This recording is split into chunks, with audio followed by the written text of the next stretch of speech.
கண்களை மூடி ஜெபிப்போம். Thank you Holy Spirit. இந்த அருமையான இந்த காலை வேலைக்காக உமக்கு நன்றி செலுத்துகிறோம். ஒருமனப்பட்டு வந்திருக்கிறோம். உம்முடைய சமூகத்தில் எங்களை தகுதிப்படுத்தும், எங்களை பரிசுத்தப்படுத்தும். உம்முடைய வார்த்தை எங்களை புடமிடட்டும். உம்முடைய தெய்வீக வார்த்தைக்கு ஜீவன் இருக்கிறது. அந்த ஜீவனுள்ள வார்த்தைக்கு பிரசன்னம் இருக்கிறது. வேதம் சொல்லுகிறது, காதுள்ள கேட்க கடவன் என்று. இன்றைக்கு கவனத்தோடு நிதானத்தோடு தேவனோட வார்த்தையை தியானிக்க வந்திருக்கிறோம். அந்த வார்த்தை நம்மளை புடமிடும். அந்த வார்த்தை நம்மளை ரட்சிக்கும். அந்த வார்த்தை பரலோகத்துக்கு கொண்டு போகும். தேவ சமூகத்தில் வந்து அன்பான தேவ பிள்ளைகளே, கர்த்தரோட பிரசன்னம் இங்கே இருக்கிறது. மேல் ஸ்தலத்தை தேவ பிரசன்னம், கீழ் ஸ்தலத்தை தேவ பிரசன்னம், இந்த பலிபீடத்தை பிரசன்னம். ஆட்டுக்குட்டி இங்கே வந்திருக்கிறார். ஆட்டுக்குட்டி ரத்தத்தை முன்னால் கழுவ போகிறோம். அவர் கழுவினா ரத்தத்தால் மீட்டெடுக்கப்பட்டவர். ஒரு தெய்வீக பிரசன்னம். ஜெபிக்கும் பொழுது துதிக்கும் பொழுது பிரசன்னத்தில் உணர்கிறவர்கள் பாக்கியவான்கள். இந்த தேவ பிரசன்னத்திலேயே தேவனோட வார்த்தைக்கு கடந்து போவோம். சஹதி நமாத்தை நமோ ஷிந்தோனோ மாசி ஹந்தோ ரூபா சுஷி நம்ம மஹூசி நபி பிஹல்ல தூருபி சஃபதி பரபா தௌஷி ஹத்தனி மந்தோரலபா. ஆவியானவரே எங்களை மறைப்பீராக. மறு சத்தத்தை கேட்க விரும்புகிறோம், வாஞ்சிக்கிறோம். நீர் பேசும். இயேசு நாமத்தில் நல்ல பிதாவே, ஆமென். ஹல்லேலூயா. ஆண்டவராகிய இயேசு கிறிஸ்து நாமத்தில் இந்த ஓய்வு நாள் உங்களை சந்திப்பதில் மிகவும் மிகவும் மகிழ்ச்சி அடைகிறேன். ஹல்லேலூயா. அன்பான தேவ பிள்ளை, இன்றைக்கு நமக்குள் தேவ மகிமை இருக்கா என்று தலைப்பில் தேவ செய்தியை தியானிக்க போகிறோம். ஹல்லேலூயா. இந்த செய்தியானது புதிய ஆண்டுக்கு போவதற்கு முன்பாக தேவனோட வழி நடத்தல் என்று சொல்லலாம். Before we entering to the new year 2026க்கு போறதுக்குள்ளாக இந்த வருடத்தில் இந்த மாதத்தின் கடைசி திருவிருந்தா இருக்கிறது. புதிய ஆண்டுக்கு மறுபடியும் திருவிருந்து பந்தி ஆயத்தப்படுவதற்கு முன்பாக இந்த நாளில் நம்மளை ஆராய்ந்து பார்த்து கொள்வதற்கும் இந்த தேவ செய்தி நம்மளுக்கு ஒரு பிரயோஜனமா இருக்கும் என்று விசுவாசிக்கிறேன். ஹல்லேலூயா. ஹல்லேலூயா. சொல்லும் பொழுது நான் செத்த பிணத்தோட பேச மாட்டேன், ஜீவனுள்ள தேவனிடத்தில் பேசுகிறது. ஹல்லேலூயா. நம்முடைய தேவனாக கர்த்தர் செய்கிற காரியங்கள் பெரியவைகள், மிகுந்த ஆச்சரியமானவைகள், நம்பக்கூடாதவைகள், மகிமை உள்ளவைகள். அவைகள் உங்களோட வாழ்க்கையில அவர் செய்ய விரும்புகிறார் என்று சொல்ல விரும்புகிறார். ஹல்லேலூயா. தேவன் உங்கள் வாழ்க்கையை அபூர்வமாகவும் அற்புதமாகவும் மாற்றுவார். இது விசுவாசிகள் ஆமென் சொல்லுங்களேன். அவர் அபூர்வமாகவும் அற்புதமாகவும் மாற்றுவார். அதை விசுவாசிக்கிறவர்கள் கரங்களை தட்டி ஆமென் சொல்லுவோமாக. ஹல்லேலூயா. என்னோட வேத புத்தகத்தை தீர்க்கதரிசனம் எழுதிய புத்தகத்தில் ஏசாயா 6ஆம் அதிகாரம் 3வது வசனம் சொல்லுகிறது, ஒருவரை ஒருவர் நோக்கி சேனைகளின் கர்த்தர் பரிசுத்தர் பரிசுத்தர் பரிசுத்தர் பரிசுத்தர் பரிசுத்தர் பரிசுத்தர் பூமி அனைத்தும் அவருடைய மகிமையால் நிறைந்திருக்கிறது என்று, பூமி அனைத்தும் அவருடைய மகிமையால் நிறைந்திருக்கிறது என்று கூப்பிட்டு சொன்னார். இதனால் அன்பான தேவப்பிள்ளை, பூமி அனைத்தும் அவருடைய மகிமையால் நிறைந்திருக்கிறது. ஒரு கேள்வி, கிறிஸ்துவ பிள்ளைகளாக நாம் தேவனோட மகிமையில நிரம்பி இருக்கிறோமா? நமக்குள்ள ஒரு கேள்வி கேட்டுக்கணும். நல்லா சாப்பிடுறோம், நல்லா தூங்குறோம், நல்லா வேதத்தை வாசிக்கிறீங்க, ஜெபிக்கிறீங்க, சாப்பிடுறதுக்கு போறீங்க, எல்லாம் XYZ எல்லாமே okay, perfect, okay. But one question is raising in this on the Sunday morning. ஒரு கேள்வி ஆவியானவர் உங்களை பார்த்து கேட்கிறார், கிறிஸ்துவ பிள்ளையாக நீங்கள் தேவனோட மகிமையில நிரம்பி இருக்கிறீர்களா? நிரம்பி இருக்கிறீர்களா? ஓகே. ஒரு நாளைக்கு எத்தனை தடவை சாப்பிடு? உண்மையை பேசுவோம். எத்தனை தடவை சாப்பிடுறீங்க? நம்ம இன்னைக்கு ஒரு ஆண்டோட உரையாடலோட போவோம். அது நமக்கு புதிய ஆண்டுக்கு ஒரு பலனா இருக்கும். ஒரு நாளைக்கு எத்தனை தடவை சாப்பிடுறீங்க? ஃப்ரீ, இதான் நான் கேட்க மாட்டேன், சொல்லுங்க. 3 times, ஓகே. இன்னும் 30 கிறிஸ்மஸ் கேரல்ஸ்லாம் வரும்போது நிறைய எல்லாம் கிஃப்ட்லாம் கொடுக்குறீங்க. இப்போ எடுத்துட்டு சாப்பிடுங்க, ஸ்நாக்ஸ்லாம் சேர்த்து எப்படி சாப்பிடுவீங்க? நல்லா நொறுக்கிட்டு இருப்பீங்க, உண்மை தானே? அப்போ திருப்தியாக சாப்பிட்றீங்க, ஓகே. சரி, இப்போ அடுத்த கேள்வி, ஒரு நாளைக்கு எவ்வளோ நேரம் பேசுறீங்க? தூங்காத டைம் வரைக்கும் எவ்வளோ நேரம் பேசுறீங்க? அன்லிமிட்டடா பேசினே தான் இருக்கீங்க, ஓகே ஃபைன். அப்போ காலையில் 6 மணிக்கு எழுந்துக்கிறோம், ஜெபம் பண்ணி முடிச்சு 9 மணியில் வச்சு 9லேருந்து நைட்டு 9 எத்தனை மணி நேரம் ஆச்சு? எவ்வளோ மணி நேரம்? 9 12 மணி நேரத்தில் எவ்வளோ நேரம் பேசுறீங்க? உன் மனைவி கிட்ட, பிள்ளைங்க கிட்ட, ஆஃபீஸில் எல்லாம் எவ்வளோ நேரம் பேசுறீங்க சொல்லுங்களேன்? 12 மணி நேரம் பேசுறீங்க. ஆண்டவரோட எவ்வளோ நேரம் பேசுறீங்க? உங்களிட மகிமை இருக்கிறான்ற கேள்விக்கு பதில் உங்களுக்கு கொடுப்பேன். எவ்வளோ நேரம் ஆண்டவர்கிட்ட பேசுறீங்க? காலையில இருந்து ஜெபிக்கும் போது பேசுறோம், எவ்வளோ நேரம் பேசுவீங்க? பேசுறதே பேசுவீங்க, புதுசாக பேசுவீங்க, பேசுறது நேற்று பேசுறது இன்னைக்கு பேசுவீங்க. இன்னைக்கு புதுசா பேசிருக்கீங்க, கொஞ்சம் யோசிச்சு பாருங்க. நேற்று பேசியிருப்பீங்க, என்ன பேசியிருப்பீங்க நேற்று? ஆண்டவரே கிறிஸ்மஸ் வருது, செலவு அதிகமா இருக்கு, சொல்லுங்க, பரவாயில்ல ஃப்ரீயா பேசுங்க, செலவு அதிகமா இருக்கு, உங்க தேவைகளா சந்திங்க. ஓகே, இன்னைக்கு என்ன ஜெபம் பண்ணுவீங்க? அதே ஜெபம் தான். ஏன் இயேசுக்கு ஒரு வாட்டி கேட்க தெரியாதா? ஒருத்தர் கேட்டாராம், ஆண்டவர் எனக்கு 1 லட்சம் கொடுங்க, திருப்பி கொடுத்துட்றேன்னு. என்னது? ஒருத்தர் கேட்டாராம் ஜெபத்தில், ஆண்டவரே 1 லட்சம் கொடுத்து எனக்கு 1 லட்சம் கொடுங்க ஆண்டவரே, திருப்பி நான் கொடுத்துட்றேன் எப்படியாவதுன்னு. ஆண்டவர் சொன்னாராம், சரி மேலே வந்து வாங்கிக்கணும். புரியலையா? ஆண்டவர் எனக்கு 1 லட்சம் கொடுங்க, ஓகே மேலே வந்து வாங்கிக்கப்பானாராம். வாய மூட்டாராம். நம்ம ஜெபம் அப்படி இருக்கு. தேவ பிரசன்னம். ஓகே, எல்லாம் நான் ஞானஸ்தானம் எடுத்தவங்க கைகளை தூக்கி ஒரு ஆமேன்னு சொல்லுங்களேன். ஓகே, ஆண்டவரோட பேசுங்க ஒரு ஆமேன்னு சொல்லுங்களேன். அந்நிய பாஷை பேசுறவங்க ஆமேன்னு சொல்லுங்க. அந்நிய பாஷையில ஒரு நாள் ஒரு விசுவாசி தேவ சமூகத்தில் இருக்கும்போது 12 மணி நேரத்தில் தேவ மகிமை உங்களோடு இருக்குமானால் உங்கள் வாய்களால் கட்டுப்படுத்த முடியாது. பேசிக்கிட்டே இருக்கும். அட்லீஸ்ட் ஒரு ஊழியனா இருந்தா 1 மணி நேரமாவது அபிஷேகத்தில் ஆண்டவரிடத்தில் பேசணும். ஒரு விசுவாசியா இருந்தா மேக்சிமம் ஒரு 15 மினிட்ஸ் ஆவது பேசணும் அபிஷேகத்தில், அந்நிய பாஷையில பேசணும். அந்த பழக்கங்களா இருக்கா? அந்நிய பாஷைனா அப்படின்னா அதை யாருமே கேட்கறது இல்லை. அதை வாங்கி கொடுங்க, இதை வாங்கி கொடுங்க கேட்கிற வாய்க்கு இது வேகம் கேட்கறதுல. ஏன் கேட்கறதுலன்னா உள்ள மகிமை இல்லை. ஆண்டவர் கேட்கிற, இன்னைக்கு உனக்கு மகிமை இருக்கா? இன்னைக்கு நான் கேட்டிருக்கேன், ஆராய்ந்து பார். I just want, I feel sad and tell you, God, Holy Spirit lead me tell you. ஆண்டவர் என்ன துக்கத்தோட தான் சொல்றேன். யாரும் அபிஷேகத்தை நிரம்பி பேசுறது இல்ல. பெருங்காய டப்பா பார்த்திருக்கீங்களா? பெருங்காய டப்பா அது 2 வருஷம் கழிச்சு திறந்தாலும், ஆனா நம்மளத திறந்தா அபிஷேகம் இருக்கும்னா நறுமண வெளியே வரும். பவுல் நடந்து போகும்பொழுது தொப்பு தொப்புன்னு ஊந்துது. பவுல் நடந்த கர்ச்சீஃபை தூக்கி போட்டும்போது, ஏன்னா பவுலோட உள்ள வல்லமை இருக்கு. அந்த வல்லமை உங்களுக்கு இருக்கா? திருவிருந்து எப்பவுமே இருக்கு. ஓகே, ஒரு ஆட் வரும், Boost is my secret of my energy. பார்த்திருக்கீங்களா? எப்படி உங்க புள்ள ருசிக்கு வளர்ந்துட்டான், ஹார்லிக்ஸ் குடிக்கிறான். எப்படி உங்க புள்ள வந்து ஞானமா இருக்கான், காம்ப்ளான் குடிக்கிறான். சொல்றோமா இல்லையா? ஆஃப்டர் ஆல் ஒரு ஆடுக்கு வர ஆடை குடிச்சு இவ்வளவு சொல்ல தெரிஞ்ச உங்களுக்கு, திருவிருந்துல பங்கு இருக்கிற உங்களுக்கு இது மாற்ற முடியாதா? கண்டிப்பா மாற்றம் வரும். அவர் ரத்தத்தால் எதையும் மாற்றத்தை கொடுக்க முடியும். மாற்றுவார்னு விசுவாசிக்கும் பொழுது கண்டிப்பா மாற்றுவார். இதே ஆண்டு புதிய 26வது ஆண்டுல எல்லாருக்கும் ஒரு கிரவுண்ட்ல சொந்த வீடு கொடுக்கிறாருன்னு சொல்லிட்டா வாய் சும்மா இருக்கும். உடனே அது ஆமைன் எப்படி வரும்? எது உள்ள அடி வழுத்துல இருந்து ஒரு ட்ரையல் பார்ப்போமா? ஆமீன் உள்ள இருந்து அப்படி வரும். ஆனா போகும்போது அந்த வீடு வேற. ஆனா அபிஷேகம் வரும், அபிஷேகம் வழிகாட்டும், அபிஷேகம் நடத்தும். அதுதான் வல்லமை வேணும்.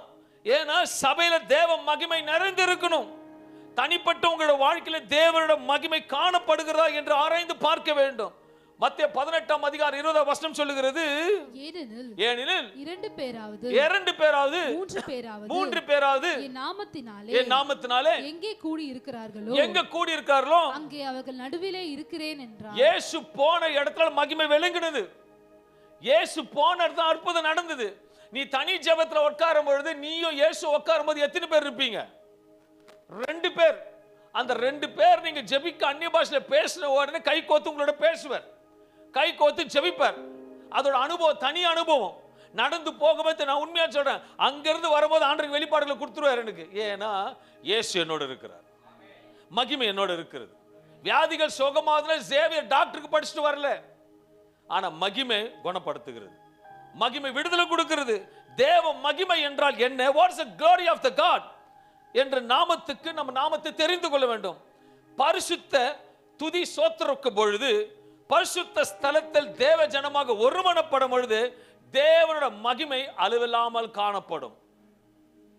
எல்லா மேல் ஸ்தலத்துல பாடி துதித்து ஜெபித்த உடனே என்ன வந்துதான்? மகிமை. இந்த சபையில மணி ஆராதிக்கிறாங்க, உள்ள காலியா இருக்கு டப்பா, டப்பால நறுமணம் இருக்குன்னா சபை அதிரும், கைகள் ஆட்டோமேட்டிக்கா தாளம் போடும். இதே பாருங்களேன், இந்த கடைசி புற ஜாதியில அடக்காரதனை கொண்டு போவாங்க. ஒரு சவுண்ட் கேட்ட உடனே எப்படி ஆடுவாங்க தெரியுங்களா?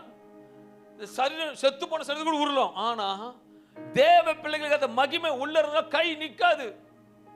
அதான் தாவீது சொல்ற, தாவீதோட கை கல்ல நிக்கல, ஆடி பாடி மகிழ்ந்து துதிக்கிறான் தன்னை மறந்து. ஏன்னா அவனோட தேவனோட மகிமை இருக்கு. ஒரு மகிமை உள்ள பிள்ளைங்க தேவனை வந்து எக்காலத்திலும் தேவனே சோத்தரிப்பார்கள். வேதம் சொல்லுகிறது, நல்லவர் என்பது அவர் குணாதிசயங்கள். முதலாவது தேவனோட குணாதிசயங்களை வாழ்க்கையில வெளிப்படுமானால் தேவ மகிமை நம்மிடத்தில் வெளிப்படும். முதலாவதாக 1 நாளாகமம் 16:14-34 சொல்லுகிறது, கர்த்தர் நல்லவர். முதலாவது நம்ம தேவன் யார் என்றால் அவர் நல்லவர். பக்கத்துல பார்த்து சொல்லுங்க, நல்லவர். உபாசத்தோட வந்தவங்க சொல்லாதீங்க, ஜீவனோட இருக்கும் பக்கத்துல பார்த்து நல்லவர் சொல்லுங்க. நான் கேட்கிறேன், எப்பவுமே சொல்றீங்களே தேவ பிரசன்னம். நான் சொல்றேன், நான் இன்னைக்கு சொல்றேன், நல்ல உற்சாகத்தோடு கடைசி வரைக்கும் நீங்க ஆவில நிரம்பி பேசுனீங்கன்னா உங்களுக்கு தேவ மகிமை இருக்கு, இல்லைன்னா இல்லைன்னு அர்த்தம். ஓகேவா? பக்கத்துல பார்த்து ஆமென் சொல்லு. கர்த்தர் நல்லவர். சங்கீதம் 100:5 சொல்லுகிறது, கர்த்தர் நல்லவர், கர்த்தர் நல்லவர், அவருடைய கிருபை என்றும், அவருடைய கிருபை என்றும் உள்ளது, என்றென்றைக்கும் என்றென்றைக்கும், அவருடைய உண்மை தலைமுறை தலைமுறைக்கும் உள்ளது. அவர் நல்லவர் என்பது எது வரைக்கும்? அவருக்கு உன் பிள்ளைக்கும், உன் பிள்ளையோட பிள்ளைக்கும், உன் பிள்ளையோட பிள்ளைக்கும் அவரு நல்லவர். அப்ப உனக்கு மட்டும் கட்டவர் ஆயிடுவாரா? அவர் நல்லவர் தான், எக்காலத்தில் நல்லவர், எது அனுமதித்தாலும் நல்லவர். ஏனென்றால் நல்லவராக இருப்பது அவரோட தன்மை. நம்முடைய வாழ்க்கையிலே அவர் தீமை அனைத்து அனுமதித்தாலும் அவர் எப்போதும் நல்லவர்.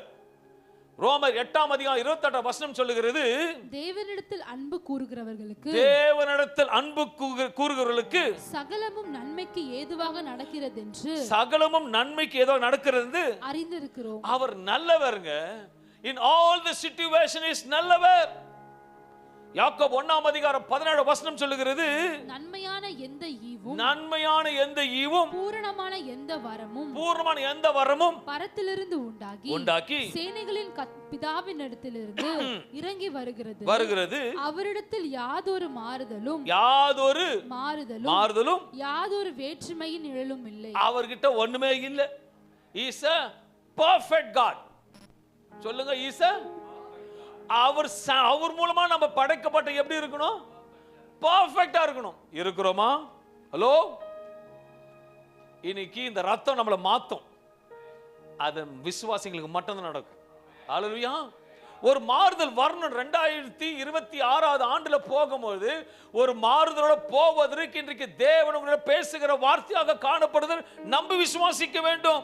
அன்பான தேவ பிள்ளைகள், தேவன் நல்லவர் என்று அவர் மகிமை நன்றி செலுத்தும் பொழுது நம்மிடத்தில் மகிமை காணப்படுகிறது, நம் மீது மகிமை வெளிப்படுகிறது. எல்லா சூழ்நிலையும் அவர் நல்லவர் நல்லவர் என்று ஆர்ப்பரிக்கும் பொழுது தேவ மகிமை பூர்ண நம்மிடத்தில் வரும். ஹல்லேலூயா.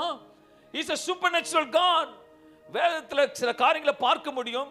இயேசு எப்போதெல்லாம் தேவனுக்கு பிதாவுக்கு நன்றி செலுத்தினாரோ அப்போதெல்லாம் மகிமை வெளிப்பட்டது. எப்போதெல்லாம் நன்றி சொல்லணும். In every situation, all situation. ஹல்லேலூயா. கோடீஸ்வரனா இருக்கிறீங்க, மறுநாள் காலையில எழுந்து பார்க்குறீங்க எல்லாம் போயிடுச்சு, அப்பவும் ஹலோ, அப்பவும் சொல்லுவீங்க, உண்மையை சொல்லுவீங்க. ஆனா பைபிள வார்த்தை இருக்கலாம், யோபு இருக்கு, எல்லாமே போச்சு.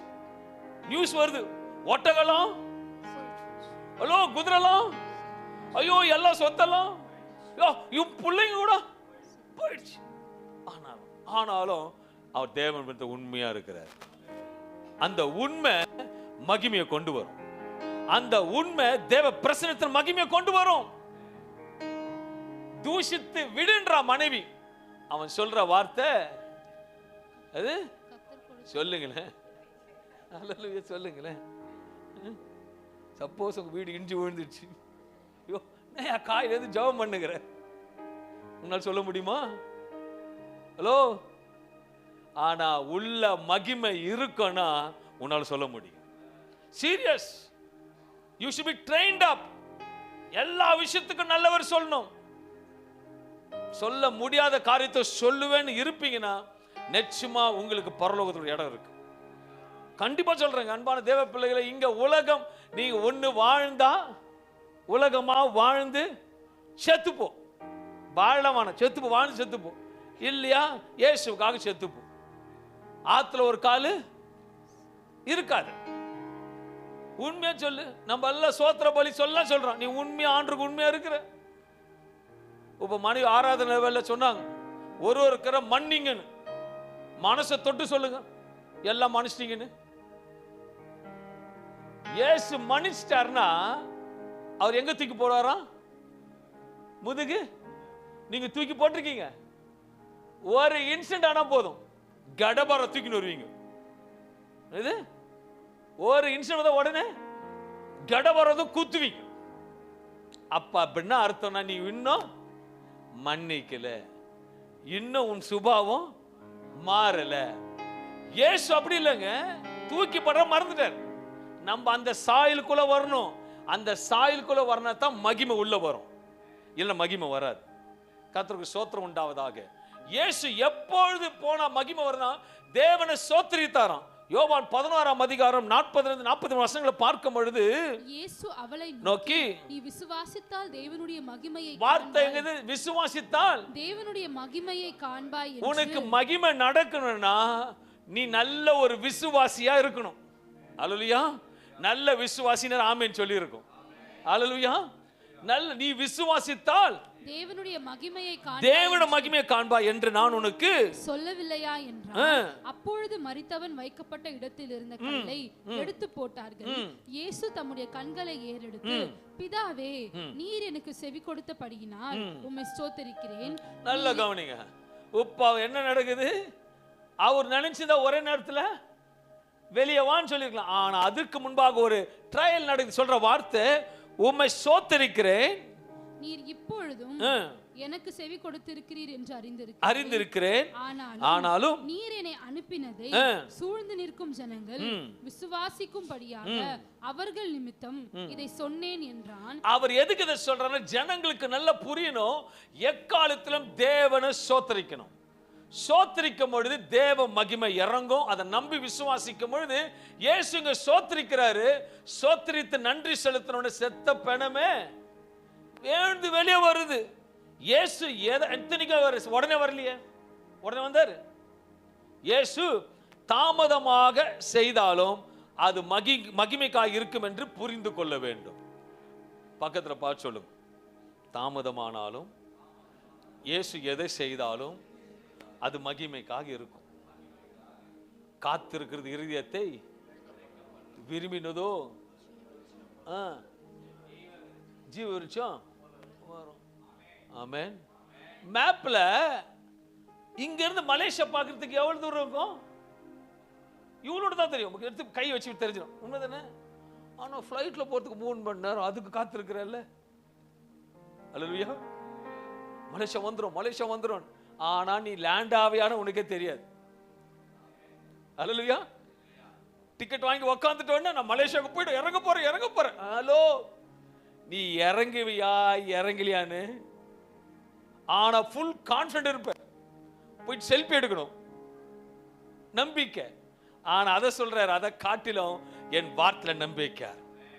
யார்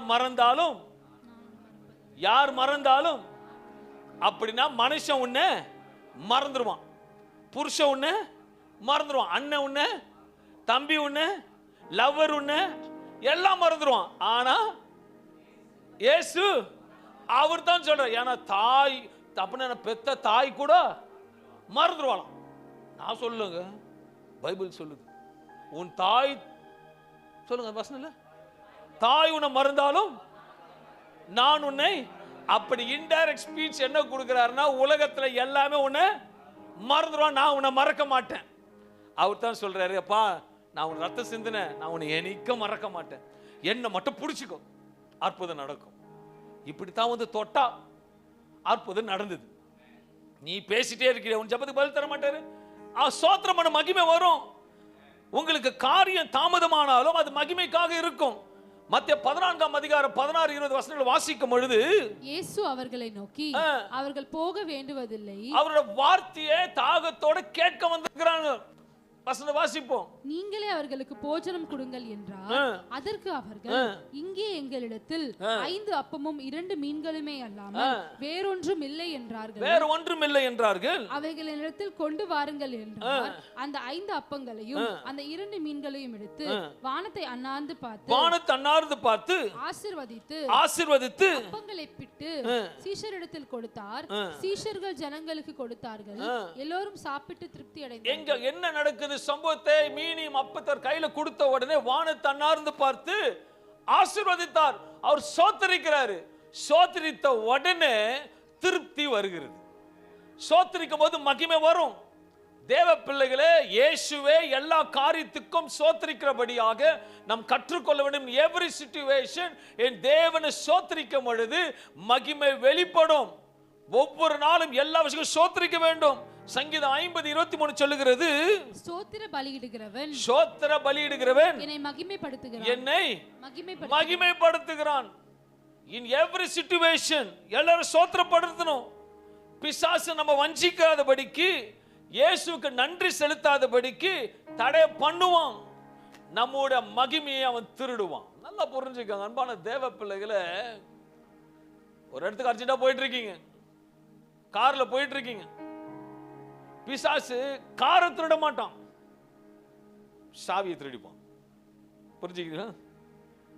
நீங்க ஒரு இடத்துக்கு ரீச் ஆக போறீங்க, கார்ல வேகமா போயிட்டு, இவனை விட்டா போயிடுவான். அதனால பிசாசு காரை திருட மாட்டான், சாவியை திருடுவான். சாவி எங்கன்னா தொலைச்ச காரை திருட போவீங்க.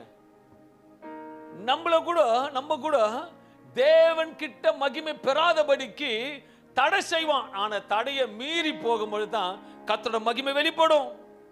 உங்களோட ஆசீர்வாதத்தை அவன் திருட முடியாது, ஆனால் ஆசீர்வாதத்தின் வழிகளை அவனால் திருட முடியும். ஆனால் தேவ சமூகத்தில் காத்திருக்கும் பொழுது மகிமை உனக்கு விசாலத்தில் கொண்டு போகும்.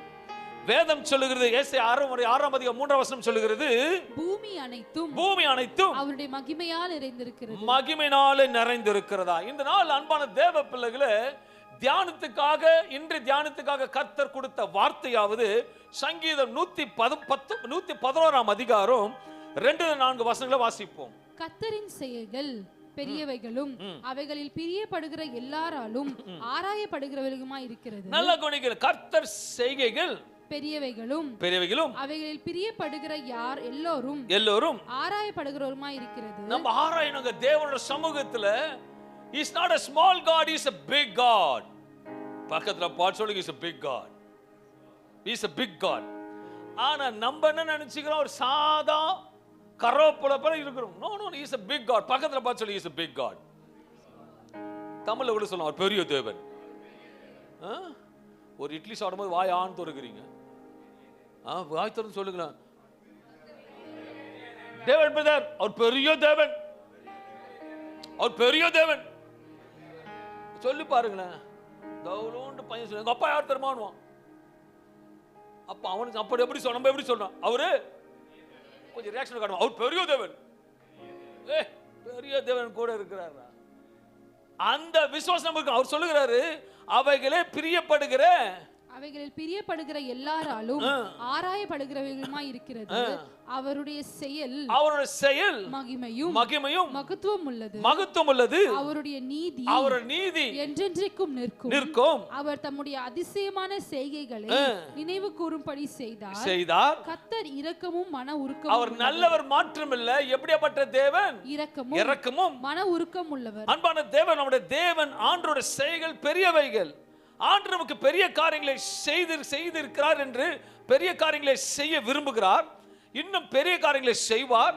கடந்த காலங்களில் அவர் செய்த பெரிய காரியங்களை விட இனி வர போகிற காலங்களிலும் பெரிய காரியங்களை செய்வார். பெரிய காரியங்களை செய்வார். ஆமென் சொல்லு. உங்களுக்கு நிச்சயம் நடக்கும். ரெண்டாவது சொல்றது நடக்காது. அல்லேலூயா. சரி, இன்னும் ஒரு சான்ஸ் கொடுங்க. வர காலங்களை கர்த்தர் பெரிய காரியங்களை செய்வார்.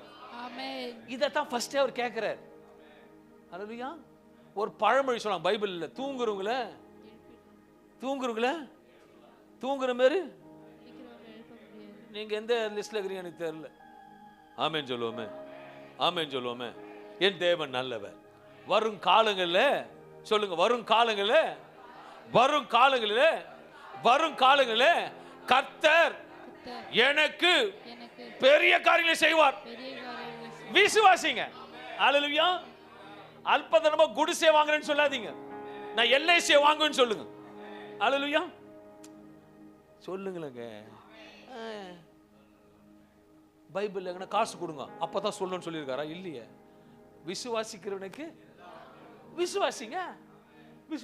வராத மழைக்கு கொடை எடுத்துன்னு போறது தெரிஞ்ச உங்களுக்கு வரப்போறது உண்மையா பேசுங்களேன். ஏன்னா எங்க அப்பா யாரு போய் பேச தெரியாது. He is a good God. விசுவாசிக்கு ஆமென் சொல்லுங்க. அவர் பெரிய தேவன், உன்னத தேவன், மகிமையின் தேவன். நாம் அவருடைய செயல்களை ஆராய்ந்து பார்க்க வேண்டும்.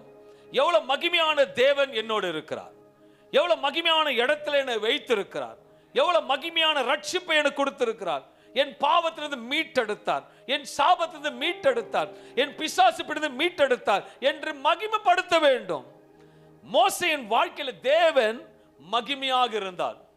மோசேயின் தேவ வாழ்க்கையில மகிமையாக இருந்தார், மகத்துவமாக இருந்த வேதம் சொல்லு. 40 ஆண்டுகள் பல லட்சம் ஜனங்களை தேவன் மகிமையாக நடத்தினார்.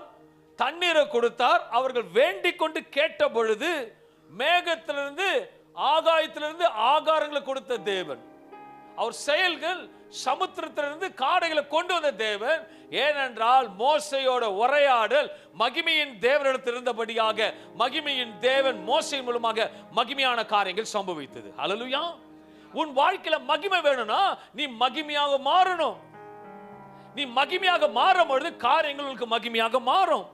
மோசே ஜனங்களுக்கு சொல்லுகிற காரியத்தை இங்க காண்பிக்க விரும்புகிறேன்.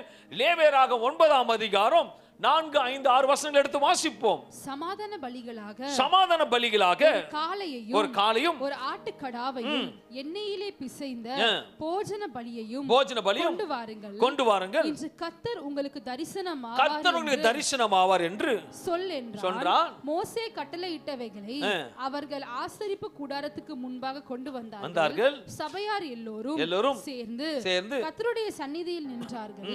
அப்பொழுது மோசே, கர்த்தர் கட்டளையிட்ட இந்த காரியத்தை செய்யுங்கள், கர்த்தருடைய மகிமை உங்களுக்கு காணப்படும் என்று. கர்த்தருடைய மகிமை காணப்படும் என்று கர்த்தர் உங்களுக்கு தரிசனமாவார், கர்த்தர் உங்களுக்கு காணப்படும் என்று மோசே தம் ஜனங்களுக்கு சொல்லுகிறதை பார்க்க முடியும். எப்படி வெளிப்படுவாரானால் சர்வாங்க தகப்பன பலிகளும் செலுத்த வேண்டும், பாவத்தை மன்னிக்கும் பலிகளை செலுத்த வேண்டும், சமாதான பலிகளை செலுத்த வேண்டும், போஜன பலிகளை செலுத்த வேண்டும். இவ்விதமாக பலிகளை செலுத்தும் பொழுது தேவன் முதலாவதாக வெளிப்படுவார், தரிசனமாவார் என்று மகிமையாக தேவன் சொல்லுகிறார். ஹல்லேலூயா. We have to confess in every situation. முதலாவதாக லேவியராகமம் 9ஆம் அதிகாரம் 3ஆவது வசனத்தை வாசிக்கும் போது, மேலும் இஸ்ரவேல் புத்திரரை நோக்கி கர்த்தருடைய சந்நிதியில் பலியிடும்படிக்கு நீங்கள் பாவ நிவாரண பலியாக, முதலாவதாக பாவ நிவாரண பலியாக பழுதற்ற ஒரு வெள்ளாட்டு கடாவையும் சர்வாங்க தகன பலியாக ஒரு வயதான பழுதற்ற ஒரு கன்றுக்குட்டியையும் ஒரு ஆட்டுக்குட்டியையும் கொண்டு வாருங்கள் என்று சொல்லுகிறது. தேவனுடைய தரிசனத்தை பார்க்க முதலாவதாக பாவ நிவாரண பலியாக we have to repent ourselves to the God. சபையாக முழுமையாக மன திரும்பி ஆவியா இருக்க வேண்டும். ஹல்லேலூயா. ரட்சிக்கப்படுறது எதுக்குங்க? ரட்சிப்பு என்னது? மன திரும்பல் தான் ரட்சிப்பு. நான் இப்படி இருந்தேன், நல்லா புரிஞ்சுக்கோங்க. இப்படி ஃபர்ஸ்ட்லாம் இருந்தேன். யார் யாரு ரட்சிக்கப்பட்டுங்களோ ரட்சிக்கப்பட்டு கை தூக்கம் ஆமேன்னு சொல்லுங்களேன். அதுக்கு முன்னாடி என்னவா இருந்தீங்க? நீங்க எதுக்காக ஏற்றுக்கொண்டீங்க? எல்லாம் ஒரு காரணத்தோடு ஏற்றுக்கொண்டிருப்பீங்களே. இப்போ இருக்கிறீங்க. நான் கூட இருந்தேன். எஸ், ரட்சிக்கப்படுறதுனால ரோமன் காத்தலிக்காக இருந்தேன். ஓகே, இயேசு அறியாத இருந்தேன், இயேசு தெரியாத இருந்தேன், சபைக்கு போகாதனா இருந்தேன், சர்ச்சு பாட்டில் உக்காராதனா இருந்தேன், எதுவுமே போக மாட்டேன். கிறிஸ்மஸ் மட்டும் டியூ ட்ரெஸ் போடுவேன், நியூ இயர்க்கு ட்ரெஸ் போடுவேன், சைக்கிளில் பெலூன் கட்டி சுற்றுவேன்.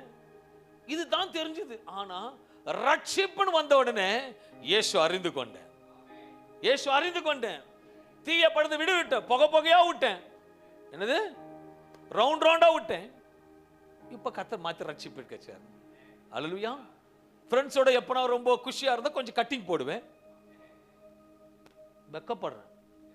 ஆனா சாட்சியா சொல்றேன், முழு ரட்சிப்பு. அதே மாதிரி நீங்க மனம் மாறி இருக்கீங்களே. இப்போ பழைய குட்டியில இருக்கீங்களா புது குட்டியில இருக்கீங்களா யோசிச்சு பாருங்க. மன திரும்புதல். இந்த புது ஆண்டுக்கு போறதுக்கு முன்னாடி இப்படியே போக கூடாது. 15-20 மினிட்ஸ் 15 மினிட்ஸ் தேவ செய்தி லேட் ஆனாலும் பரவாயில்ல. இன்னைக்கு எல்லாத்தையும் பிடிச்சிட்டு தான் போறவங்க ராமேன்னு சொல்லுங்க. இல்ல எனக்கு வீட்டுக்கு போனோம், எனக்கு சுகரு, நான் சீக்கிரம் போனேன்னா ப்ளீஸ் டோர் திறந்து நீங்க போயிடலாம். புது ஆண்டுக்கு பெரிய காரியங்களை செய்யணும்னு விரும்புறவங்க ராமேன்னு சொல்லிட்டு உட்காருங்க. என் தேவன் நல்லவர். அன்பான அற்புதங்கள் பார்த்தோம், அதிசயங்களை கண்டோம் என்று இயேசுவினிடத்தில் வருவது ஏராளம். ஆனால் நம்ம அப்படி அல்ல. அவர் நாம் தெரிந்து கொண்டபடியாக நம்ம முழுமையாக பலியாக கொடுக்க வேண்டும். கர்த்தர் நாமத்தை மகிமை உண்டாவதாக. ரோமர் 6:23 சொல்லுகிறது, பாவத்தின் சம்பளம் மரணம். பாவத்தின் சம்பளமும் மரணம். gift பிரேக்ஃபாஸ்ட் கொடுக்கிறார். என்ன கொடுக்கிறாரு? பாவத்தின் சம்பளம் மரணம். ஆனா பாவத்திலிருந்து உடனே உணர்ந்து வெளியே வரும் பொழுது நமக்கு பரலோகம் காத்திருக்கிறது. அவருடைய ஸ்தானத்தில் நம் அறிக்கை செய்ய பலியிட வேண்டும். 1 கொரிந்தியர் 5:7 சொல்லுகிறது, ஆகையால் நீங்கள் புளிப்பில்லாதவர்களாய் இருக்கிறபடியே. ஃபர்ஸ்ட் வேற மாதிரி இருந்தோம், ஆனா வசனம் சொல்லுகிறது நீங்கள் புளிப்பில்லாதவர்களாய் இருக்கிறபடியே, புளிப்பில்லாதவர்களாய் இருக்கிறபடியே புதிதாய் பிசைந்த மாவாய் இருக்கும்படிக்கு, புதிதாய் பிசைந்த மாவாய் இருக்கும்படி பழைய புளித்த மாவை புறம்பே கழித்து போடுங்கள். ஏனெனில் நம்முடைய பஸ்காவாகிய கிறிஸ்து நமக்காக பலியிடப்பட்டிருக்கிறாரே. ஆகையால் பழைய புளித்த மாவோடே அல்ல, துர்க்குணம் பொல்லாப்பு என்னும் புளித்த மாவோடும் அல்ல, துப்புரவு உண்மை என்னும் புளிப்பில்லாத அப்பத்தோட பண்டிகையை பண்டிகை ஆசரிக்க கடவுதாக. இன்னைக்கு தேவ சமூகத்தில் அப்பப்பிடுதல பங்கு இருக்க அன்பான தேவ பிள்ளையே, நாம் எப்படி இருக்க வேண்டும் என்றால் புளிப்பில்லாத இருக்க வேண்டும், புதிதாக பிசைந்த மாவா இருக்க வேண்டும், பழைய புளிப்பான மாவை கழித்து போட வேண்டும் என்று சொல்லுகிறார். ஹல்லேலூயா. தோசை சாப்பிடுறவங்க ஆமென் சொல்லுங்களேன். ஹலோ, மற்றவங்க சாப்பிட மாட்டீங்களா? இட்லி சாப்பிடுறவங்க ஆமென் சொல்லுங்களேன். ஒருவேளை மனைவி 1 மாசம் கழிச்சு 1 மாசம் இருக்கிற மாவுல தோசை சுட்டு கொடுக்குறாங்க, என்ன பண்ணுவீங்க? கொஞ்சம் சொல்லு. எது சரி, 6 மாசம் வச்சுக்கோங்க. சாப்பிடுமா? யாருமா சாப்பிட முடியும்? செய்ய மாட்டாங்களா? அந்த நம்பிக்கை உங்களுக்கு இருக்கு. அப்ப நீங்க நிஜமா சாப்பிடுவீங்க? தோசை எங்க பிறக்கும்? அப்போ அப்படிதான் சொல்ல. நம்ம கூட உள்ள எல்லாம் வச்சு நின்றா எப்படி இருக்கும்? எல்லாம் புளிச்சு போயிருக்கும். ஆனா ஆண்டவர் சொல்றாரு, எனக்கு புளிச்ச மாவு வேணாம், புதிதான மாவு வேணும். புதிதான பிசைந்த மாவா இருக்கணும். நீ ஒவ்வொரு நாளும் புதிய மாவு. அதே மனைவி சொல்லு, நம்ம ஃப்ரிட்ஜில் வைக்கிறவங்க நம்ம டெய்லி ஃப்ரெஷ்ஷாக வாங்கி போடலாம். ஆனால் அது ஒரு ஃப்ரெஷ்ஷாக சாப்பிடும்போது ருசி இருக்க, ருசியாக இருக்குமா இல்லையா? ருசியாக இருக்கும். ஆமென் சொல்லுங்களேன். அதே போல தான் தேவன் நம்மளோட வாழ்க்கை மகிமையா ருசியாக்கணும்னா நம்ம என்ன மாவா இருக்கணும்? புதிதான மாவா. பக்கத்து பசங்க புதிய மாவா இருக்கணும், புதிய மாவா இருக்கணும். அல்லேலூயா. இன்னைக்கு எசன்ஸ் ஊத்துவாரு, நம்ம புளித்த மாவெல்லாம் புதிய மாவா மாறப்போ. அது விசுவாச ஆமென் சொல்லுங்களேன். விசுவாச ஆமென் சொல்லுங்களேன். நீ எல்லாமே புளித்த மாவு தான். அல்லேலூயா. ஆனா அவர் ரத்தம் புளி புளித்த மாவை நல்ல மாவை மாற்ற முடியும். Is a supernatural God. நம்ம பஸ்கா கிறிஸ்து இயேசு நமக்காக சிலுவையில் சுமந்து இருக்கிறாரு என்று பழைய வாழ்க்கையிலிருந்து முற்றிலும் அகற்ற வேண்டும். நம்ம இடத்துல பழைய புளிப்பு மாவு இருக்கக்கூடாது என்று நம்ம அறிந்து கொள்ள வேண்டும். லேவியராக 9:3 சொல்லுகிறது, சர்வாங்கன தகன பலியாக ஒரு வயதான பழுதற்ற ஒரு கன்று குட்டியையும் ஒரு ஆட்டுக்குட்டியை கொண்டு வருவாயாக. ஆட்டுக்குட்டி தேவன் குறிக்கிறது, இயேசு குறிக்கிறது. நம்ம மறுரூபம் அடைய வேண்டும் என்று தேவன் பிரியப்படுகிறார். நம் மாற்ற ஆண்டவரால் மாற்றம்தான் மாற்ற முடியும் என்று விசுவாசம் அர்ப்பணிக்க வேண்டும். இயேசுவை ஏற்றுக்கொண்ட போது அர்ப்பணித்தோடு தான் ஏற்றுக்கொண்டீங்க. அந்த அர்ப்பணிப்பு இன்றைக்கு இருக்கிற ஆராய்ந்து பார்த்து கொள்ள வேண்டும். வேதம் சொல்லுது, ரோமர் 12:1-2 வசனங்களை வாசிக்கும் பொழுது, அப்படி இருக்கிற சகோதரரே நீங்கள் உங்கள் சரீரங்களை பரிசுத்தமும் தேவனுக்கு பிரியமுமான ஜீவ பலியாக ஒப்புக்கொடுக்க வேண்டும் என்று தேவனுடைய இரக்கங்களை முன்னிட்டு உங்களை வேண்டிக் கொள்ளுகிறேன். இதுவே நீங்கள் செய்யத்தக்க புத்தியுள்ள ஆராதனை. பக்கத்துல பார்த்து சொல்லுங்க, புத்தி உள்ள. நல்ல ஜோரா சொல்லுங்க, புத்தி உள்ள ஆராதனைக்கு வராது உங்களுக்கு என்ன இல்லப்பா? ஹலோ, நான் சொல்ல, பைபிள் சொல்லுது. கர்த்தருக்கு ஸ்தோத்திரம் உண்டாவதாக. அல்லேலூயா. ஆராதனைக்கு என்ன இருக்கணும்? புத்தி உள்ள ஆராதனை. அப்ப ஆராதனை கலந்து கொள்ளாதவங்களுக்கு உண்மையா இல்லையாங்க? 6 மணி ட்ரெயின். எத்தனை மணிக்கு? 6 மணி ட்ரெயின். இது யாரும் தப்பா எடுத்துக்காதீங்க. இது நான் சத்தியத்தை சொல்றேன். இதுல எல்லா சபையிலும் நடக்குதுதான். நான் புது ஆண்டுல மாத்திக்கணுன்றதுக்காக ஆண்டு பேசுறாரு. ஓகேங்களா? 6 மணி ட்ரெயின். ஓகேங்களா? எத்தனை மணிக்கு ட்ரெயின் ஏற போவீங்க?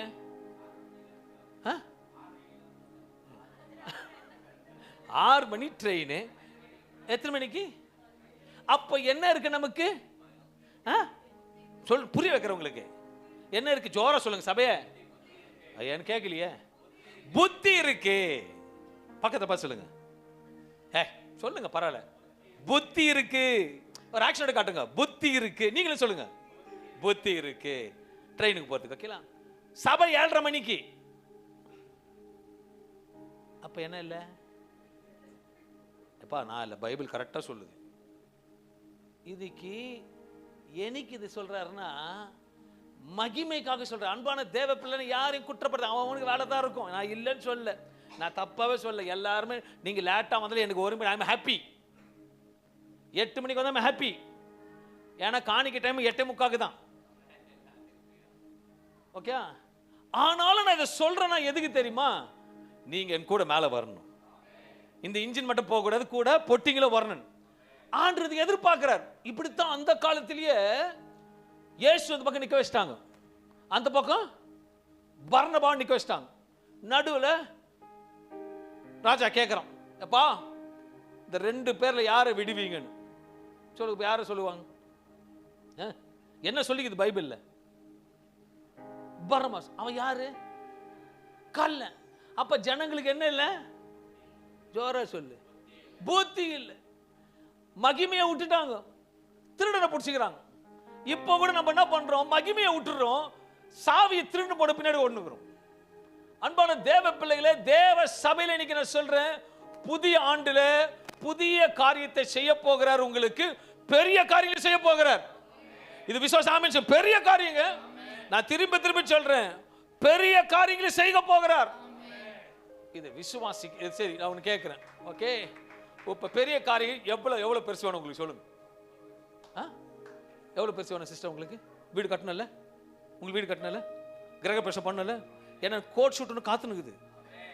நான் எவ்வளவு விசுவாசமா இருக்கிறேன் பாத்தீங்களா? என் விசுவாசம் பெரிது. நாங்க லேண்ட் ஒண்டி தான் இருக்குதாங்க. கரெக்டுங்களா? வளரல. ஏன் வளரல?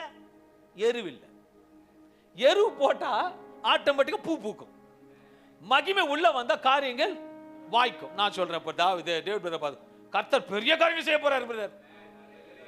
சபைக்கு பெரிய காரியம் செய்ய போகிறார். அதுக்கு தான் ஆண்டவர் உங்களுக்கு கத்து கொடுக்கிறார். ஹல்லேலூயா. ஆண்டவர் எது கத்து கொடுக்கிறார் தெரியுங்களா? அடுத்த ஆண்டுல இருந்து, அடுத்த வாரத்துல இருந்து எல்லாருக்கும் என்ன வரணும்? ஹலோ ஹலோ, நான் சொல்லங்க, பைபிள் சொல்லுது. ஹலோ, கீழே இருக்கிறவங்களே, ஆண்டவர் உங்களுக்கு பேசுறார். யாரும் தப்பா எடுத்துக்காதீங்க. ஓகே, பைபிள் இருக்கிறத மட்டும் தான் சொல்றேன், கோச்சிக்காதீங்க, ஓகேங்களா? ஏன்னா உங்க ஆசீர்வாதத்துக்காக, எனக்கு ஒண்ணும் இல்லை. எனக்கு பொறுத்த வரைக்கும் உன்னை ஆசீர்வதிக்கிறல, என்ன என் பிள்ளைங்களை ஆசீர்வதிக்க விருப்பப்படுறேன். ஆனா நீங்க பை இல்லாம வரீங்களே, இன்னும் பை எடுத்துட்டு வாங்க, நான் 2000 கட்டா தூக்கி போடுவேன். ஆனா சொல்லாது. ஆனா கர்த்தர் போடுறது எப்பவுமே சொல்லும். அவர் வார்த்தை மாறாதவர், ஏன்னா அவர் பேரு நல்லவர். அவர் சொல்றார் விசுவாசிகள் எல்லாம் கூடும். அதான் புத்தி உள்ள ஆராதனை. நம்முடைய வார்த்தை, நம்முடைய பேச்சு, நம்ம சிந்தை, ஆவி, ஆத்மா, மனசு அனைத்தும் சர்வாங்க நம்மளை பலியிடும்படியாக ஒப்பு கொடுக்க வேண்டும் என்று வேதம் விரும்புகிறது. இவ்விதமா தான் நம்ம ஒப்பு கொடுக்க வேண்டும், தேவன் மகிமையை காண வேண்டும். அல்லேலூயா. ஜீவ பலியாக சொல்லிட்ட போது ஒவ்வொரு மாதமா ஜீவ பலியாக பாஸ்டர்களுக்கு சொல்லி சிலுவை நிறுத்தி வைப்பா, வந்தவங்களுக்கு ஆணி அடிப்பான்னு சொல்ல அவரு. உங்களுடைய சுபாவங்கள், என்ன, மனசு எல்லாத்தையும் ஜீவ பலியாக சிலுவையில் அறைய வேண்டும் போது தான் கர்த்தர் மகிமைப்படுத்துவார். லேவியராகமம் அடுத்தது பார்க்கும் பொழுது முதலாவதாக நம்மை ஆராய்ந்து பார்த்து நம்மளை பலியிட வேண்டும். இரண்டாவது லேவியராகமம் 9ஆம் அதிகாரம் 4ஆம் வசனம் சொல்லுகிறது, சமாதான பலிகளாக ஒரு காளையையும் ஒரு ஆட்டுக்கடாவையும் எண்ணெயிலே பிசைந்த போஜன பலியையும் கொண்டு வாருங்கள். முதலில் என்ன பலி? சமாதான பலியாக ஒரு காளையும் ஒரு ஆட்டுக்கடாவையும் எண்ணெயிலே பிசைந்த போஜன பலியையும் கொண்டு வாருங்கள். இன்று கர்த்தர் உங்களுக்கு தரிசனமாவார் என்று சொல்லுகிறான். இங்க சமாதான பலியை குறித்து சொல்லப்படுகிறது. சமாதான பலி என்றால் என்ன? யார சொல்லுங்க. சமாதான பலினா என்ன? போயிட்டு உங்க கவிதை வச்சு வெட்டி சொல்றேன். சமாதான பலினா என்ன? பைபிளை வாசிக்கிறோம், நம்ம அதோட வியாக்கணத்தை விளக்கத்தை புரிஞ்சுக்க தெரியல. சமாதான பலி என்று குறித்து சமாதான பலி என்றால் மன்னிக்கும் குணம், ஒருவருக்கு மன்னிக்க குணம் இருக்க வேண்டும். சமாதான பலி என்றது திருவிருந்த பங்குறது, அப்பத்துல பிட்டு திராட்சரசத்தை குடிப்பது போறது பெரிதல்ல, மன்னிக்க தன்மை இருக்கணும். ஏனென்றால் ரோமர் 12ஆம் அதிகாரம் 18வது வசனம் சொல்லுகிறது, கூடுமானால் உங்களால் ஆன மட்டும் எல்லா மனுஷரோடும் சமாதானமாய் இருங்கள். சொல்ற, உங்களால முடிந்த வரைக்கும் எல்லாரோடும் சமாதானமாய் இருங்கள். நீங்க சமாதானமா இருக்கிறீங்களா? ஆரஞ்சு பார்த்துக்கோங்க. இந்த திருவது எடுத்து ஆண்டவர்களை பேச, நீ சமாதானமா இருக்கிறோமா இல்ல வேஷம் தரிக்கிறோமா? Praise the Lord. சொந்தக்காரருக்கு ஃபோன் பண்ணி சொல்லுவோம். போனை வச்சுட்ட உடனே யாரு கேட்பாங்க பக்கத்துல, யார் இப்படி பேசி இருக்கலாம், ஆவியானவர் வெளிப்படுத்தி கொடுக்கிறார். போன் பேசி இருக்கலாம். பிரேஸ் தி லார்ட் சிஸ்டர், நல்லா இருக்கீங்களா? பிரேஸ் தி லார்ட் பிரதர், ஆமாமா பிரதர், எல்லாம் ஓகே, கர்த்தர் உங்களை ஆசீர்வதிப்பார் அப்படின்னு சொல்லிட்ட உடனே உள்ள இருந்து ஒருத்தர் வருவாங்க. யார் லைன்ல? அதுவா, அதான். என்னது? அதுவா, அதான், அதான் தெரியுது, அதான். உனக்கு என்ன இல்ல? ஹலோ, என்ன இல்ல? புத்தி இல்ல. பக்கத்துல பார்த்து சொல்லு, புத்தி இல்ல. இங்க சொல்றாரு, என்ன சொல்றாரு? கூடுமானால் உங்களுடன் மட்டும் எல்லா மனுஷரோடும் சமாதானமா இருங்கள். அது மட்டும் 1 பேதுரு 5:14 சொல்லுகிறது, ஒருவருக்கொருவர் அன்பின் முத்தத்தோடு வாழ்த்துதல் செய்யுங்கள். கிறிஸ்து இயேசுவுக்குள்ளான உங்கள் அனைவருக்கும் சமாதானம் உண்டாவதாக. இங்க தான் எத்தனை யூதாஸ் இருக்கான்னு தெரியாது. அல்லேலூயா. வருவாங்க, வீட்டுக்கு வருவாங்க, பிரேஸ் தி லார்ட், முத்தம் கொடுப்பாங்க. அல்லேலூயா. வீட்டுக்கு 8 மணிக்கு போன உடனே ஒரு கேங்க் வீட்டில் உட்காரும். பெருசா பை தூக்கின்னு வந்துருச்சு, முத்த வர கொடுக்கு தேவை அதுக்கு இல்ல. இதெல்லாம் உலகத்துல நடக்கிறத சொல்றேன். நீ உலகத்தானதை செய்வ, கிறிஸ்துக்குள்ள பேச மாட்டேன். என்னடா பாஸ்டர் இப்படி பேச நினைக்காதீங்க. ஹலோ, மகிமை அங்க பெருங்காய டப்பால இருக்குது, இங்க காட்டுது, நான் சொல்றேன். அல்லேலூயா. தேவ மகிமை என்கிட்ட இருக்கிறதுனால சில பெருங்காய டப்பா உட்கார்ந்துட்டு இருக்கு. அந்த பெருங்காய டப்பால என்ன மகிமை இருக்குது என்கிட்ட வெளிப்பாடுகளை கொடுக்காரு. நான் உங்களோட பேசுறேன். புது வருஷத்துல இருந்து மாத்திக்கும். அல்லேலூயா. புத்தி உள்ள ஆராதனை, புத்தி உள்ள ஆராதனை. தேவ சமூகத்தில் இருக்கிறவர்கள் அன்னைக்கு யூத் ஒரு வேலை நாடா அப்படி பேச நினைக்காதீங்க. முத்தம் விட்டு அப்படி சொல்லி இருந்தீங்கன்னா மாத்திக்கோங்க. முத்தம் விட்டு சொல்லி இருந்தா மாத்தி. ஏன்னா பைபிள்ல ஒருத்தன் முத்தம் கொடுத்தான், கிஸ் பண்ணான். அவனுக்கு என்ன ஆச்சு? ஹலோ தெரியலையா? நாண்டுட்டு செத்தான். பக்கத்துல பார்த்து சொல்லு, எப்படி செத்தான்? நாண்டுக்கணும். ஐயோ அன்பான தேவ பிள்ளைகளே, கிறிஸ்துவின் ரத்தம் மாற்றம். ஃபர்ஸ்ட் ஜீவ பலியா கொடுக்கணும். இந்த சரீரம் அவருக்கு சொந்தங்க. இந்த சரீரம் முழுசா அவருது. என் சரீரம் அவருது. என்ன தேவன் தங்குற இது பட்டா போட்டார். எழுக்கி நீ டேங்குள்ள இறங்கினியோ அன்னைக்கு உன்னை பட்டா போட்டாரு. நீ யாருக்கு சொந்தம்? தேவனுக்கு சொந்தம். இந்த பட்டா போட்ட லேண்ட்ல பக்கத்து வீட்டுக்காரன் வந்து பயிரிட்டா சும்மா இருப்ப? என்ன பண்ணுவேன்? இப்ப கிதோன் வாங்கி வச்சிட்டார். வண்டூர்ல 8 கிரவுண்ட் வாங்கி வச்சிட்டார். சொல்லுவோம் வரட்டும், சொல்லுவாங்க காசா பணமா சொல்லுவோமே. சட்டனா ஏதோ ஒரு forward, I love your family, I buy you அப்படி வாங்கிக்க மாட்டீங்களா? பேசுவோமே, வாய் இருக்குது பேசுவோம், கெட்டதை பேசுறோம். இப்ப போயிட்டு 2 பேர் கஷ்டப்பட்டு 8 கிரவுண்டப்பா, 8 கிரவுண்டு வேலையை போட்டு வந்துட்டீங்க. இன்னொருத்தன் வந்து இட்லி கடை வச்சிட்டான். அதுல என்ன பண்ணுவீங்க? நான் என்ன சொல்றது? கடை அப்புறம் என்ன பண்ணுவீங்க? இல்ல அவனும் போராடுறான். இல்ல நான் இங்க 10 வருஷமா இட்லி கடை வச்சிருக்கிறேங்க.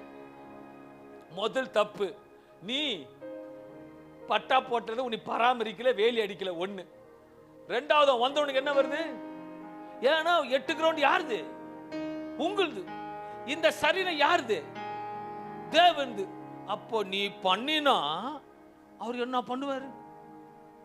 புது வருஷத்துல இருந்து கொஞ்சம் பக்கத்துல பார்த்து கொஞ்சம் மாத்திக்கமா, கொஞ்சம் மாத்திக்க தம்பி, மாத்திக்கப்பா ஆண்டு சொல்றார். நான் சொல்றேன், கர்த்தர் சொல்றார். அன்பான தேவ பிள்ளைகள், அநேகர் தனது வாயினால மகிழ்ச்சியோடு பேசுவார்கள், ஆனால் வாயினால முத்தம் கொடுத்து காட்டி கொடுக்கிற ஜனங்களும் இருக்கிறது. ஆனால் நாம் அப்படிப்பட்டவர்கள, ஏனென்றால் ரட்சிக்கப்பட்டு தேவ நாமத்தை உயர்த்துகிறார் இருக்கிறோம். மத்திய 5ஆம் அதிகாரம் 9ஆம் வசனம் சொல்லுகிறது, சமாதானம் பண்ணுகிறவர்கள் பாக்கியவான்கள். நல்லா கவனிக்கணும், சமாதானம் பண்ணுகிறவர் பாக்கியவான்கள், அவர்கள் தேவனுடைய புத்திரர் எனப்படுவார்கள். யார் பசங்களா? தேவனுடைய புத்திரர். யார் பிள்ளைங்களா? அப்ப நீ சமாதானம் இல்லாம யாடாகடமா பேசினுக்கிறான்னு யார் புள்ள நீ? ஹலோ, நீயே பேசணும் சொல்ல, பைபிள் சொல்லுது.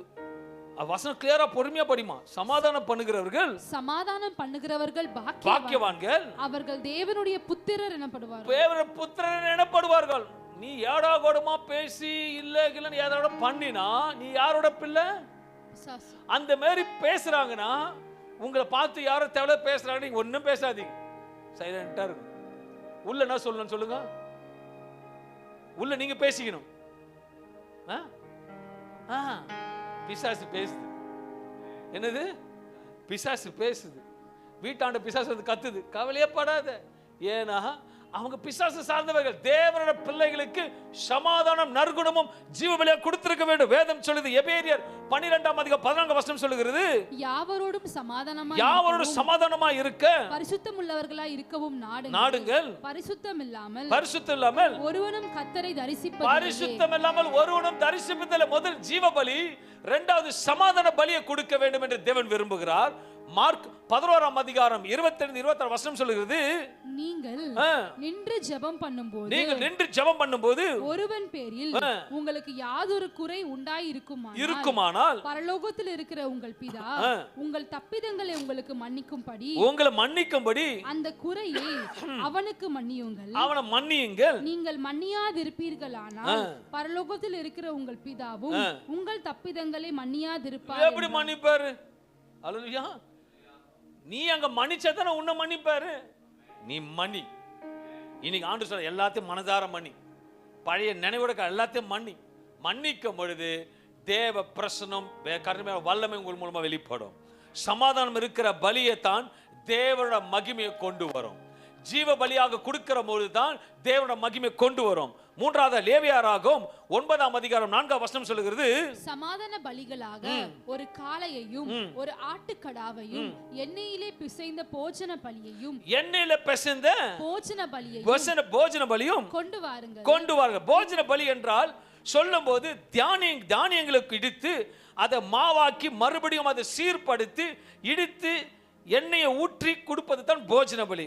இந்த போஜன பலி என்ன சொல்லுகிறது என்றால், ஒரு இடத்துக்கு போஜனம் இப்போ இருக்கு, கோதுமை இருக்கு. கோதுமை ஃபர்ஸ்ட் எப்படி இருக்கும்? அந்த தானியம் எப்படி இருக்கும்? ஃபுல்லா உமியெல்லாம் மூடி இருக்கும். அது எடுத்தோடனே நேராக வீட்டில் சப்பாத்தி போட்டுருவீங்களா? என்ன பண்ணுவீங்க? காய வைப்பீங்க, கிளீன் பண்ணுவீங்க.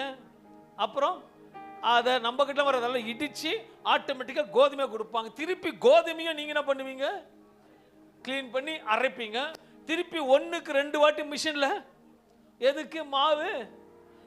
அதுக்கப்புறம் வந்த தான் சப்பாத்திக்கு நீங்கள் பிசைவீங்க. அது பிசையும் போது சாஃப்டாக வரத்துக்கு என்ன பிசையை ஊற்றுவீங்க? பால் எண்ணெல்லாம் ஊற்றி பிசைவீங்க. இன்னைக்கு போஜன பலியாக இந்த போஜன பலி என்ன சொல்லுது என்றால், அந்த தானியங்களை போல இடிக்கட்டப்பட்ட மாவா இருக்க வேண்டும். உடைக்கப்படும் பொழுது அப்பொழுது தான் அந்த போஜனத்துக்கு பிரயோஜனமா இருக்கும். நம்ம தேவனோட பிள்ளைகளா இருக்கும் பொழுது எல்லா காரியத்திலும் உடைக்கப்பட வேண்டும், எல்லா காரியத்திலும் உடைத்திருக்க வேண்டும். அப்போது தான் இயேசுவோட தன்மை நமக்கு வெளிப்படும். அந்த தானியங்களை போல நம்ம இடத்துல கடினமான இருதயம் இருக்குமானால் அதை உடைக்க வேண்டும். நல்லா புரிஞ்சுக்கோங்க. அங்க உள்ள இருக்க கோதுமை வெளியே வரணும்னா மேல இருக்க தோலெல்லாம் உடைத்து அகற்றப்படணும். நீ இயேசுவோட மகிமைக்குள்ள வரணும்னா உன் இருதயம் கடினமா இருக்கிற இருதயத்தை உடைத்து அதை தேவனுக்கு ஜீவ பலியாக அர்ப்பணித்து கொடுக்கும்போது சமாதானம் மாற்றமல்ல, எல்லாமே கர்த்தர் மாற்ற வல்லவராக. என்ற சங்கீதம் 51:17 சொல்லுகிறது, தேவன் கேட்கும் பலிகள் நொறுங்குண்ட ஆவிதான். தேவனே நொறுங்குண்டதும் நறுங்குண்டதுமான இதயத்தை நீர் புறக்கணீர். இயேசு உடைக்கப்பட்ட தாழ்மையான இருதயத்தை பார்க்கிறார். பெருமையா இருக்கிற இருதயத்தை கர்த்தர் எதிர்த்து நிற்கிறார். அன்பான தேவன், நம்ம அநேக போஜன பலியாக உடைக்கப்படுகிற தானியங்களை போல பெருமையான பேச்சுகள், எண்ணங்கள், வார்த்தைகள் இயேசு அருவருக்கிறார். நான் என்ற எண்ணத்தை உடைக்கப்பட வேண்டும், நான் என்ற ஆணவத்தை உடைக்கப்பட வேண்டும், நம்முடைய சுயம் உடைக்கப்பட வேண்டும். நம்முடைய உடைக்கப்பட்ட தேவனோட கரத்தில் கொடுக்கும் பொழுது அதை அவர் பிட்டு ஆசீர்வதித்து தேவனா இருக்கிறார். நல்லா புரிஞ்சுக்கங்க. இந்த அப்பம் எதில் செய்யப்படுகிறது? மாவுனால செய்யப்படுகிறது. இந்த மாவு எங்க இருந்து வந்தது? கோதுமையில இருந்து வருது. இந்த கோதுமை எங்க இருந்து வருதுன்னா, கோதுமை இடித்த பிறகுதான் கோதுமையாக வருகிறது. இவ்வளோ வந்த பிறகுதான் அப்பமா ஆயத்தமாகிறது. அந்த அப்பத்தை அவர் பிட்டு கொடுக்கும் பொழுது எப்படி வருதான்? ஆசீர்வாதமா இருக்கிறார். நீ ஆசீர்வதிக்கப்பட வேண்டுமானால் நீ ஜீவ பலியாக கொடுக்க வேண்டும். இரண்டாவதாக உன்னுடைய சமாதான பலியாக கொடுக்க வேண்டும். மூன்றாவதாக உன்னை தானியங்களை போல நீ விசேஷமா அவருக்கு உடைக்கப்பட வேண்டும் என்று தேவன் விரும்புகிறார். இயேசு நாமத்தினால மத்தேயு 4:17 சொல்லுகிறது, இயேசு சொல்லுகிற வார்த்தை மனம் திரும்புங்கள். இன்னைக்கு பக்கத்துல பார்த்து சொல்லுங்க, மனம் திரும்பு. புது ஆண்டுக்கு போறதுக்கு மனம் திரும்பு. உன் பேச்சு, சுபாவம், எண்ணங்கள் எல்லாம் உடைக்கப்படட்டும். உன் சிந்தை உடைக்கப்படட்டும். எல்லாத்தையும் மனம் திரும்பும் பொழுது பரிசுத்த ஆவினாலே நிரப்பப்படுவாய். எண்ணெயை ஊற்றி போஜன பலி என்று சொல்லும் பொழுது பரிசுத்த ஆவினால் ஊற்றப்பட வேண்டும், பரிசுத்த ஆவினால் நிரப்பப்பட வேண்டும், பரிசுத்த ஆவினால் எப்போதும் முழுகி இருக்க வேண்டும் என்று வேதம் சொல்லுகிறது. அது ஆரம்பத்தில் சொல்லும் போது ஒரு நாளைக்கு எவ்வளவு நேரம் பேசுறீங்க? ஒரு முறை ஒரு ஊழியக்காரனா இருந்தா, வேத சம்பந்த ஒரு சுவிசேஷனா இருக்கட்டும், ஊழிய யாரா இருந்தாலும் 1 மணி நேரம் தேவ சமூகத்தில் அந்நிய பாஷையில பேசுகிறா இருக்க வேண்டும். சாதாரண மனிதர்களாக இருப்பீரானால், கர்த்தர் சகோதரிமாருக்கு அதிகமாக ஜெபத்தில் இருப்பீரானால் ஒரு 1/2 மணி நேரம் அபிஷேகத்தில் நிரம்ப வேண்டும். ஆபீஸ் போறீங்களா? ஓகே போங்க. வாகனத்தில் போகும்போது அபிஷேகத்தில் பேசிக்கொண்டு போங்க. இன்னைக்கு உங்களுக்கு முன்பாக நான் பிரசங்கித்துக் கொண்டு மகிமையை பெற்றுக்கொண்டு சில வல்லமையான காரியத்தை கர்த்தர் செய்கிறார்னா, என்னை பார்த்து யோபு தன் மனைவியை என்ன பார்த்து சொன்னா, அதே மாதிரி என்ன பார்த்து ஒருத்தர் சொன்னான். இதே சொல்லி சாட்சியா சொல்லி கெல்லிஸ்ல நின்றுட்டு இருக்கேன். கெல்லிஸ் ஐசா ஆபீஸ்க்கு போயிட்டு இருக்கேன். அபிஷேகத்துல பாஸ்ன்னு பேசிட்டு இருக்கேன். பக்கத்துல ஒருத்தன் பார்த்து எத்தனை தெரிஞ்சவதான், நான் பைத்தியக்காரன் பொலிமி நிற்கிறான். அவனுக்கு தெரியாது நான் தேவனோட பேசுகிறேன். அந்த அபிஷேகம் இந்த அபிஷேகம் நடத்தி கொண்டு இருக்கிறது. அந்த அபிஷேகம் உள்ள வரணும்னா, அந்த மகிமை உனக்குள்ள வரணும்னா, முதல்ல உன்னை ஜீவ பலியாக பலியிடணும். ரெண்டாவது சமாதான பலியை கொடுக்கணும். மூன்றாவது தானியங்களை போல நீ உடைக்கப்பட வேண்டும். நான்காவது எண்ணெயில பிசைந்த மாவா இருக்கும் பொழுது மகிமை ஊற்றப்படும். ஏனென்றால் ரோமர் 12ஆம் அதிகாரம் 2வது வசனம் சொல்லுகிறது, நீங்கள் இந்த பிரபஞ்சத்துக்கு ஒத்த வேஷம் தெரியாமல் தேவனுடைய நன்மையையும் பிரியமும் பரிபூர்ணமான சித்தம் என்னதென்று பகுத்தறிவு ஒரு பகுத்தறிவு என்னது? சிம்பிள் வாதம். டீச்சர் பகுத்தறிவு என்னது சிஸ்டர்? எனக்கு தெரியல. பகுத்தறிவு என்னது? சரி, ஓகே. ஒன்னு பகுத்தறிவுனா understanding, to know what is that, how to do it, how can you make it, எப்படி செய்வது, எப்படிலாம் செய்யலாம், எப்படி இருந்தா செய்யலாம், எதுக்கு செய்யணும், ஏன் செய்யணும், எப்படி சொல்லிக்கிட்டே போலாம். ஆனா இவ்வளவோ யோசிக்கிறதுக்கு என்ன வேணும்? என்ன வேணும்? புத்தி. எப்ப வரும்? ஆராதனை வரும்போது புத்தி வரும். அல்லேலூயா. புத்தி உள்ள ஆராதனை. முதல் சீக்கிரட்டை புரிஞ்சுக்க மாட்டீங்க. உங்களுக்கு பிளஸிங் வரணும்னா பிளஸ். ஒரு சின்ன வீடு சொல்றேங்க. இப்ப அந்த ஃபாரினர் வந்துட்டு திருப்பி சொல்றேன்னு தெரியல. ஃபாரினர் வந்து கிதியோனுக்கு 8 கிரவுண்ட் கொடுக்குறாருன்னா எடுத்தோன்னு வீட்டில் வச்சுப்பாரா? அதுக்கு ப்ரொசீஜர் என்ன? ப்ரொசீஜர் சொல்லுங்க. ஃபர்ஸ்ட் ஹஸ்பண்ட் ஒய்ஃப் போய் இடத்த பார்க்கணும், அப்புறம் வில்லங்கருக்கா செக் பண்ணணும், அப்புறம் டாக்குமெண்ட்ஸ் ப்ரிப்பேர் பண்ணணும், உங்க பேர்ல மாத்துறதுக்கு நல்ல ஒரு அட்வொகேட்டை காட்டணும். ஏன்னா அது வந்து சாதா லேண்ட் இருக்க கூடாதுல. இவ்வளவும் காட்டிட்டு கவர்மெண்ட்ல போயிட்டு பதிவு பண்ணி ஈசி வர வரைக்கும் வெயிட் பண்ண. ஈசி கிதியோன்னு வந்துச்சுன்னா காலரை தூக்கி விடணும். அப்படிதானே? இவ்வளோ ப்ரொசீஜர் இருக்குன்னா ஆண்டவரை ஆசீர்வதிப்பேன், புதிய ஆண்டுல 26ல உங்களுக்கு பலிக்கு பெருகுவேன்னு சொன்னார். ஆமென் சொல்லுங்களேன். இப்ப சொன்னதெல்லாம் ப்ரொசீஜர். அல்லேலூயா. இந்த ப்ரொசீஜர் செஞ்சா தான் புது ஆண்டுல கிரவுண்ட் கிடைக்கும். அல்லேலூயா. நான் இதெல்லாம் செய்ய மாட்டேன், இதெல்லாம் செய்ய மாட்டேன், அவரும் செய்ய மாட்டேன். அல்லேலூயா. இதெல்லாம் என்னால செய்ய முடியாது ஆண்டவரே. ஒன்னு அவர் சொல்வார். என்னாலையும் ஒருத்த கேட்டானா, ஆண்டவரே 1 லட்சம் கொடுங்க, நான் வந்து கொடுத்துறேன்.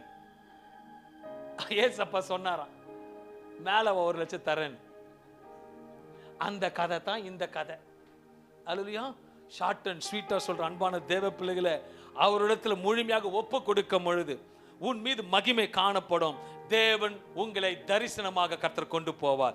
எப்போது? பாவ நிவாரண பலியாக உண்மையாக ஆண்டவருக்கு செலுத்த வேண்டும், சமாதான பலியை செலுத்த வேண்டும், போஜன பலியை செலுத்த வேண்டும்.